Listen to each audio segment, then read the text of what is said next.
The educational pattern of teaching. The second pattern of teaching is the traditional educational pattern of teaching. We don't mean public education.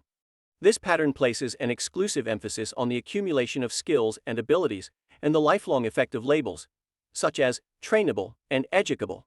It is very important for anyone to have a wide range of skills and abilities.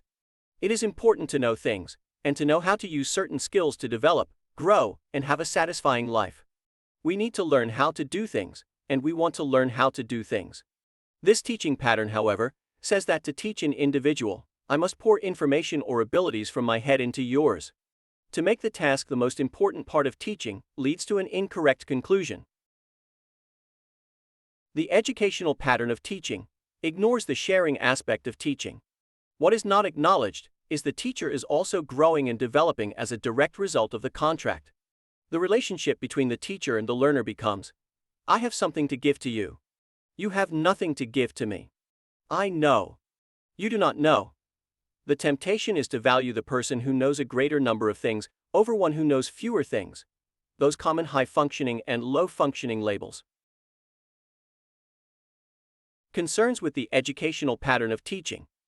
Another problem with the educational pattern of teaching is that skills become a matter of what is important to us, as individuals or as a system. We may choose things to be taught without regard to the individual and what that person needs or wants to know. We take it for granted that we decide what they need to know and what they want to know. We do not all need the same things, and we do not all like the same things. We can forget that this applies to the people with whom we work too. They should have some choice in what is presented to be learned. A result of the educational pattern of teaching is the problem of contingent reward. This means that the learner is only rewarded for accurate results. If you do this, you get X.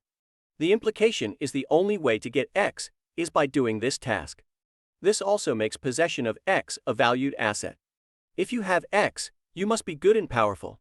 The goal of the educational pattern of teaching is independence for the person learning. The emphasis is not on the person or the interaction between teacher and the learner. The emphasis is on the activity or skill to be presented and mastered. The tool for reward in the educational pattern of teaching is contingent reinforcement. As in the previous pattern, the relationship is one of different classes. I am the teacher with more value than you, the learner. The educational pattern of teaching ignores the sharing aspect of teaching. The emphasis is not on the person or the interaction between teacher and the learner. Let's look at the characteristic of the educational pattern of teaching. Goal of this pattern is independence. The focus is on the task. The tool used is contingent reward.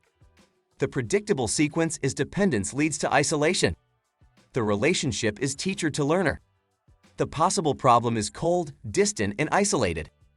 To summarize, this pattern places an exclusive emphasis on the accumulation of skills and abilities and ignores the sharing aspect of teaching.